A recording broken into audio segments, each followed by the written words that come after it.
Isha office में बैठी है, लेकिन उसका ध्यान काम में नहीं है। दिल कहीं और उलझा हुआ है, जैसे कुछ होने वाला हो। तभी उसका फोन बजता है। फोन के दूसरी तरफ से घबराई हुई आवाज आती है। बापूजी का एक्सीडेंट हो गया है, जल्दी घर पहुंचो। ईशा के पैरों तले जमीन खिसक जाती है। उसकी सांसें तेज हो जाती है और बिना कुछ सोचे वो तुरंत उठ खड़ी होती है।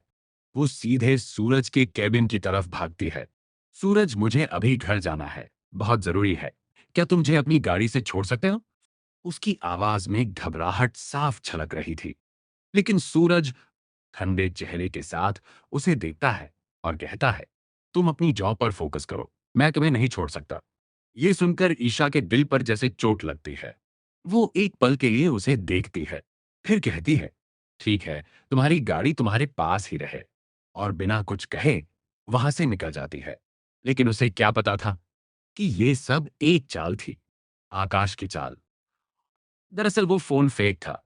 आकाश ने खुद ये साजिश रची थी ताकि ईशा जल्दबाजी में ऑफिस छोड़ दे और सूरज के सामने उसकी इमेज खराब हो जाए। ईशा जैसे ही घर पहुंचती है, वो हड़बड़ा कर अंदर दौड़ती है, लेकिन वहां सब कुछ सामान्य होता है। बापूजी आराम से बैठे होते हैं और सामने खड़ा होता है आकाश, जो जोर जोर से हंस रहा होता है। उस पल ईशा को सब समझ आ जाता है। उसकी आंखों में गुस्सा भर जाता है। तुमने ये सब क्यों किया? आकाश मुस्कुराते हुए कहता है, बस देखना था तुम किसके लिए कितनी भागती हो। ईशा का दिल टूट जाता है, क्योंकि उसने अभी अभी सूरज से झगड़ा किया था, और वो भी एक झूठ के लिए।